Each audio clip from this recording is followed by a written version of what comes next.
મિત્રો, એક ભારત ન્યૂઝ મીડિયામાં આપનું હાર્દિક સ્વાગત છે। સાબરકાંઠા જિલ્લાના પોળો વિસ્તારમાં કાર ડૂબવાની ઘટના સામે આવી। ઊંડા પાણીમાં ખાબકતા બે યુવાનો કારમાં જ ડૂબવાથી થયા મોત। સમગ્ર બનાવ વિજયનગર ઈડર રોડ ઉપરની ઘટના બની। મોડી રાત્રે સલુંબર રાજસ્થાનથી અંબાજી તરફ જતા ઘટના બની। વિજયનગર પોળો પાસેના ઈડર હાઈવે પરના ડેમના કિનારેના ભાગમાં ખાડામાં રેલિંગ તોડી કાર ખાબકી।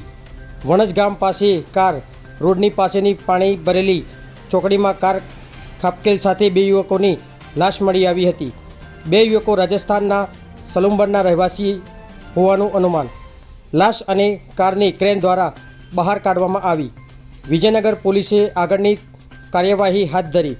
પત્રકાર વિશાલ ચૌહાણ, સાબરકાંઠા।